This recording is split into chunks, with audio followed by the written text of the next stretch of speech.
अस्सलाम वालेकुम dear student. एक मरतबा फिर सर कासिम आपके साथ क्लास 9 के बायोलॉजी के टॉपिक ब्रांच ऑफ बायोलॉजी में हाजिर है जी। तो ब्रांच ऑफ बायोलॉजी हमारे साथ क्या है, ब्रांच का क्या डिफिनीशन है, इसे लो बेस में आपको स्टडी करवा रहा हूँ। बिल्कुल न्यू पैटर्न है, लाजमी तौर पर वीडियो को देखें। Subject studied under the scope of biology is called branch of biology. मैंने आपके सामने लिखे है कि एक मेन ब्रांचेस है, मेन ब्रांचेस ऑफ बायोलॉजी। इससे पहले वीडियो भी आपको अपलोड कर चुका हूं, आप उसको भी देख सकते हो। लेकिन यहाँ पर प्लांट साइंस को हम कहते हैं बॉटनी, जबकि एनिमल साइंस को हम कहते हैं ज़ूलॉजी, जबकि माइक्रो ऑर्गेनिज्म की स्टडी को हम कहते हैं माइक्रोबायोलॉजी। अब प्लांट साइंस का जो फादर है वो थियोफ्रास्टस है, जबकि ज़ूलॉजी का फादर है अरिस्टोटल है। और माइक्रो ऑर्गेनिज्म यानी वो ऑर्गेनिज्म जिसको हम नेकेड आईज से नहीं देख सकते बल्कि माइक्रोस्कोप के जरिए स्टडी करते हैं, तो उसको कहते हैं माइक्रो ऑर्गेनिज्म। इस तरह के ऑर्गेनिज्म को जब हम स्टडी करते हैं तो बायोलॉजी का मेन ब्रांच क्या है, माइक्रोबायोलॉजी है। इसका फादर क्या है, वो लीवनहुक है। ये आपके सामने मैंने सिंपल मेन ब्रांचेस की डिफिनीशन की है। इस तरह भी आप कर सकते हैं। The scientific study of plant is called botany, the scientific study of animal is called zoology, the scientific study of micro organism is called microbiology. Clear? अब जी इसके बाद है अदर ब्रांचेस, जिसको हम कहते हैं सब ब्रांचेस ऑफ बायोलॉजी। यानी ये मेन ब्रांचेस है। आपके साथ लिविंग ऑर्गेनिज्म या प्लांट होगा या एनिमल होगा या माइक्रो ऑर्गेनिज्म होगा।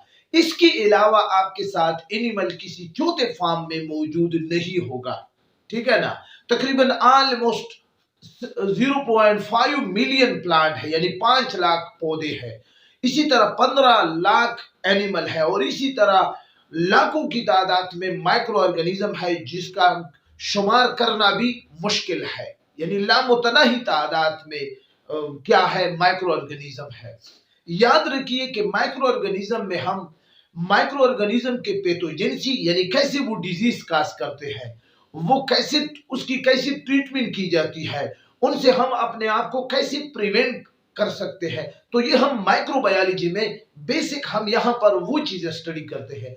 जबकि प्लांट और एनिमल में हम उसकी मूड ऑफ न्यूट्रिशन को, रिप्रोडक्शन के मेथड को, लाइफ साइकिल को और उसकी एडजस्टमेंट इन द एनवायरनमेंट को भी, और बिहेवियर और इसके साथ साथ इकोलॉजी को भी हम स्टडी करते हैं। बहरहाल सब ब्रांचेस ऑफ बायोलॉजी आपके सामने मैंने बहुत सारे आपके कोर्स में, क्लास 9 के कोर्स में जितने हैं वो मैंने लिखे हैं। तो सबसे पहले मैं शुरू करता हूं आपके सामने, मैं ये नाम जरा रीड आउट करता हूं, आप सुनते जाए। Morphology, anatomy, histology, physiology, embryology, taxonomy, cell biology, palaeontology, entomology, genetics, biotechnology, ecology या environmental biology, parasitology, sociobiology, pharmacology और इम्यूनोलॉजी। ये आपके कोर्स में तकरीबन 15 या 16 आपके कोर्स में है जो मैंने आपके सामने लिखे हैं। अब वन बाय वन मैं आपको एक्सप्लेन कर रहा हूं कि मॉर्फोलॉजी में क्या होगा, एनाटॉमी में क्या होगा, हिस्टोलॉजी में क्या होगा। आप जरा जल्दी जल्दी गौर से सुने। तो जी सबसे पहले मैं मॉर्फोलॉजी को एक्सप्लेन करता हूं। अब देखो मॉर्फोलॉजी, मॉर्फ का मतलब है शेप। अब जी क्लियर हो गया। अब मॉर्फ का जब मतलब है, मॉर्फोलॉजी में हम क्या स्टडी करते हैं, शेप यानी शक्ल को हम स्टडी करते हैं। यानी the branch of biology in which we study about the external shape of living organism या external shape of living structure.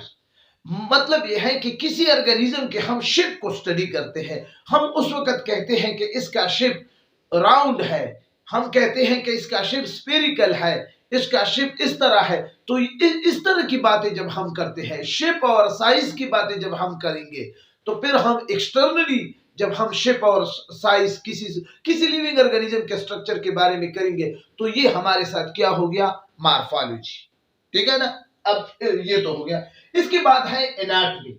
अब एनाटॉमी का क्या मतलब है? एनाटॉमी का ये मतलब है कि किसी लिविंग ऑर्गेनिज्म का इंटरनल स्ट्रक्चर, यानी internal structure of internal organ, यानी अंदरूनी किसी भी इंटरनल ऑर्गन के इंटरनल स्ट्रक्चर को जब हम स्टडी करते हैं तो इसको हम कहते हैं एनाटॉमी। मिसाल के तौर पर हम ऑपरेशन करके किडनी को अंदर से स्टडी करते हैं या लंग्स को अंदर से स्टडी करते हैं। देखो ये मिसाल के तौर पर एक ऑर्गन है, ठीक है ना। अब जब हम इसको ब्रेक करके इसके अंदर स्टडी जब करेंगे तो ये एनाटॉमी है। अगर, ठीक है ना, इंटरनल यानी branch of biology in which we study the internal structure of internal organ is called anatomy. Clear? ये हो गया एनाटॉमी का। इसके बाद है हिस्टोलॉजी का। हिस्टो कहते हैं टिश्यू को। हिस्टोलॉजी किसे कहते हैं? हिस्टो कहते हैं टिश्यू को, यानी प्लांट और एनिमल में। आपको डियर स्टूडेंट पता है कि प्लांट और एनिमल में ग्रुप ऑफ सेल होकर टिश्यू बनाते हैं। अब अगर किसी प्लांट में हम या किसी एनिमल में हम टिश्यू को स्टडी करते हैं तो फिर हम इस ब्रांच ऑफ बायोलॉजी को कहते हैं कि ये क्या है? हिस्टोलॉजी है।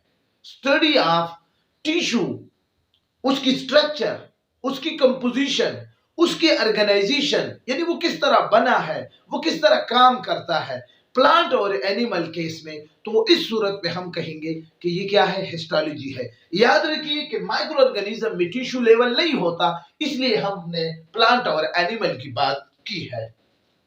इसके बाद है फिजियोलॉजी। फिजियोलॉजी का क्या मतलब है? फिजियोलॉजी बायोलॉजी का वो ब्रांच है जिसमें हम किसी डिफरेंट पार्ट ऑफ ऑर्गेनिज्म के फंक्शन को जब हम स्टडी करते हैं। मिसाल के तौर पर हमारा हार्ट क्या काम करता है? ब्लड सर्कुलेशन का काम करता है, पंपिंग करता है, तो ये फिजियोलॉजी है। हम अपने आईज के जरिए देखते हैं। अब आईज का फंक्शन क्या है? देखना। अगर हम इस देखने को स्टडी करें, या कानों का फंक्शन है सुनना, यानी the function of different part of organism is called physiology. Clear? इसके बाद है एम्ब्रियोलॉजी। याद रखिए डियर स्टूडेंट, जब हम एम्ब्रियो की स्टडी करते हैं, सिंपल डिफिनीशन है कि स्टडी ऑफ एम्ब्रियो, ठीक है ना, इसका एम्ब्रियोलॉजी। अब ये एम्ब्रियो यानी फर्टिलाइज जायगोट से लेकर बर्न तक, अप टू बर्थ तक जितनी भी स्टेजेस से ये एम्ब्रियो गुजरता है, ये सारे हमारे साथ क्या है? एम्ब्रियोलॉजी है। यानी आपको पता है कि पहले मेल और फीमेल गिमीट्स आकर मिलते हैं, फर्टिलाइजेशन के बाद जायगोट बनाते हैं, फिर क्लीवेज शुरू हो जाता है, फिर इम्प्लांटेशन होती है, फिर ब्लास्टूला, मारूला, गेस्ट्रूला, ठीक है ना, ऑर्गेनोजेनेसिस, न्यूरलाइजेशन, और इसके बाद फिर बर्थ। ये सारे स्टेजेस जब हम स्टडी करते हैं तो इसको हम कहते हैं एम्ब्रियोलॉजी या डेवलपमेंटल बायोलॉजी। इसके बाद है टेक्सानोमी। टेक्स कहते हैं, टेक्स अरेंजमेंट को कहते हैं, टेक्सेस। नोमी कहते हैं लॉ को, यानी जब हम लिविंग ऑर्गेनिज्म की नेमिंग या उसकी अरेंजमेंट यानी क्लासिफिकेशन करते हैं on the basis of similar and dissimilar character. हम किसी को कहते हैं कि ये बर्ड्स के ग्रुप में डालो, किसी को कहते हैं कि ये फिशेस के ग्रुप में डालो, किसी को कहते हैं कि ये रेप्टाइल के ग्रुप में डालो, किसी को कहते हैं कि इसको एम्फीबियन में डालो, किसी को कहते हैं कि ये मैमल में डालो। ये क्लासिफिकेशन, किसी को कहते हैं कि ये माइक्रो प्रोटोजोन है, फाइलम प्रोटोजोमा में डालो, इसके अंदर वर्टिब्रल कॉलम नहीं है। तो इस तरह की अरेंजमेंट, इस तरह किसी ऑर्गेनिज्म को नेम देना, किसी ऑर्गेनिज्म को ग्रुप देना, ये हम बायोलॉजी के टेक्सोनोमी के ब्रांच में स्टडी करते हैं। The naming study of naming and arrangement of living organism on the basis of similar and dissimilar character is called taxonomy. इसके बाद है सेल बायोलॉजी। सेल बायोलॉजी का दूसरा नाम है साइटोलॉजी, ठीक है, study of cell.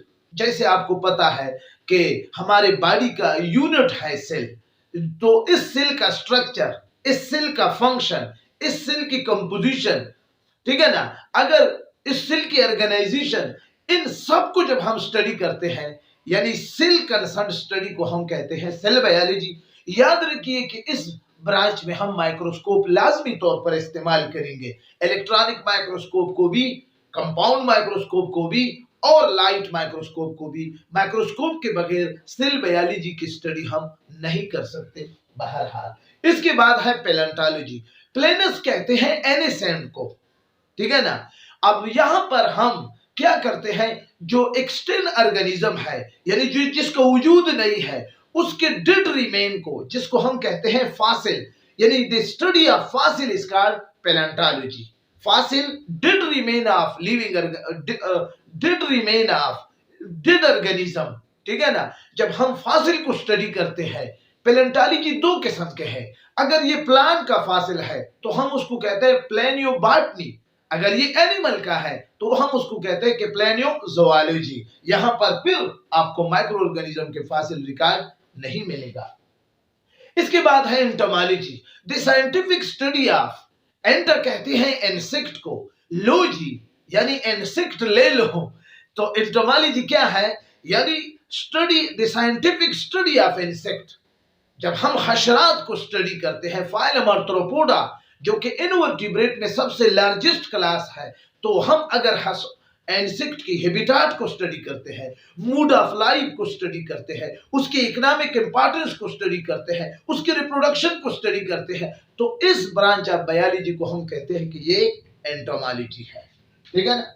Genetics, genetics gene से निकला है, यानी जब हम स्टडी ऑफ जीन करते हैं, अब जीन का क्या है, फिजिकल यूनिट ऑफ इनहेरिटेंस है, यानी ऐसे ब्रांच ऑफ बायोलॉजी जिसमें हम पेरेंट से जो ऑफस्प्रिंग में कैरेक्टर ट्रांसफर होते हैं, अगर हम उसको स्टडी करें, यानी study of heredity is called genetics, या study of heredity in variation is called genetics, या the study of character which is transfer from parent to offspring is called genetics, या study of gene is called genetics.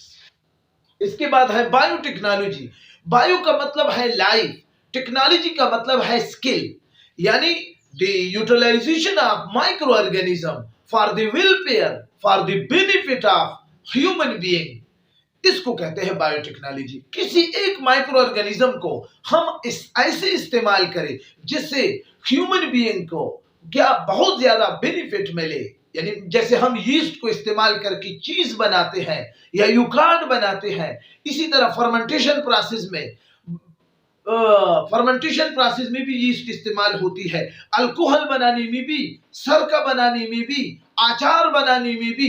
तो इस तरह की micro organism को इस्तेमाल करके अगर हम कोई एंटीबायोटिक्स बनाए, अगर हम कोई वैक्सीन बनाए, अगर हम for the welfare of human being कोई चीज बनाए, कोई प्रोडक्ट बनाए, तो इसको कहते हैं बायोटेक्नोलॉजी। और आजकल बायोटेक्नोलॉजी का दौर है, आजकल कहा जाता है कि बायोलॉजिकल वार है, तो बायोटेक्नोलॉजी डियर स्टूडेंट इंतहाई इंपॉर्टेंट ब्रांच है कि जिसमें आप माइक्रो ऑर्गेनिज्म को इस्तेमाल करके ह्यूमन बीइंग के फलाह बहबूद के लिए जो काम किया जाता है उसको हम कहते हैं बायोटेक्नोलॉजी। इसके बाद है इकोलॉजी। इकोलॉजी का दूसरा नाम है एनवायरमेंटल बायोलॉजी। इकोलॉजी में हम study of living and non living component, उसकी रिलेशन को जब हम स्टडी करते हैं तो उसको हम कहते हैं इकोलॉजी। आपको मैं एक मिसाल से समझाता हूं, जैसे प्लांट है जिसको हम प्रोड्यूसर कहते हैं, एनिमल है जिसको हम कंज्यूमर कहते हैं, और इसी तरह बैक्टीरिया फंजाई है जिसको हम डिकम्पोजर कहते हैं। अब अगर प्रोड्यूसर लिविंग कंपोनेंट है जिसको बायोटिक कंपोनेंट कहते हैं, जबकि लाइट या साइल या वाटर या रोशनी ये क्या है, ये एबायोटिक कंपोनेंट है। अगर ये लिविंग ऑर्गेनिज्म इस वाटर के साथ इसका कोई इंटरेक्शन है, कोई रिलेशन है, या इस लाइट के साथ, या इस साइल के साथ, या रॉक्स के साथ, या टेम्परेचर के साथ, तो इस रिलेशन को जब हम स्टडी करते हैं तो फिर तो इसको कहा जाता है इकोलॉजी या एनवायरमेंटल बायोलॉजी। क्लियर। इसके बाद है पैरासाइटोलॉजी।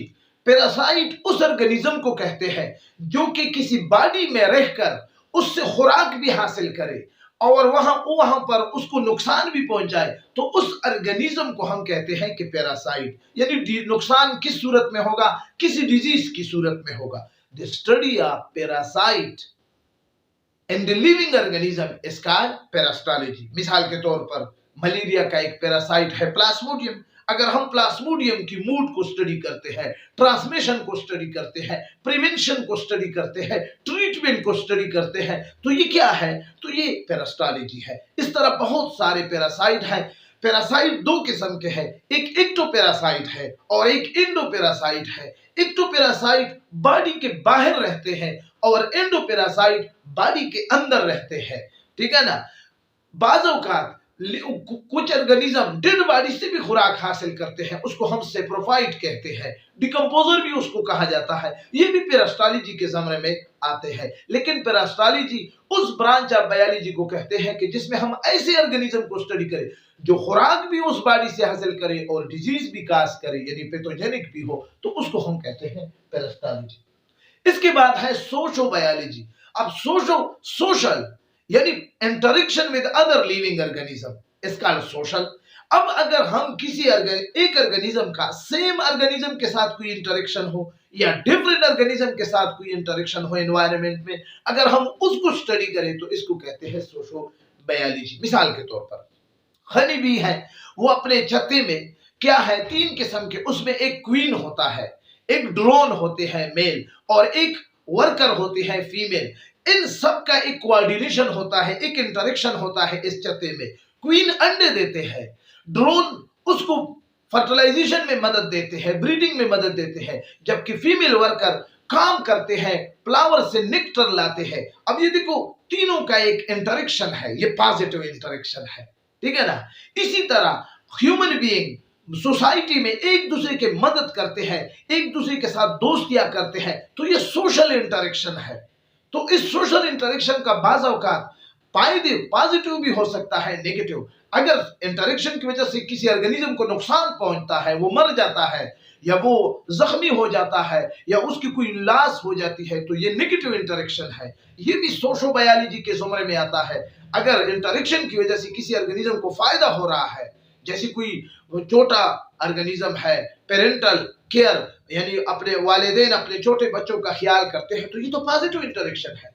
इस तरह के इंटरेक्शन को हम कहते हैं। ये इंटरेक्शन सेम ऑर्गेनिज्म के दरमियान भी हो सकता है और डिफरेंट ऑर्गेनिज्म के दरमियान भी हो सकता है। तो study of social interaction with other living organism या विद द सेम ऑर्गेनिज्म या अदर ऑर्गेनिज्म, जब हम इस तरह के को स्टडी करते हैं तो हम इसको कहते हैं कि ये सोशो बायोलॉजी है। ये आपको हनी बी में भी नजर आते हैं, ये आपको ह्यूमन बीइंग में भी नजर आते हैं और ये आपको एंट यानी चिंटियों में भी नजर आते हैं।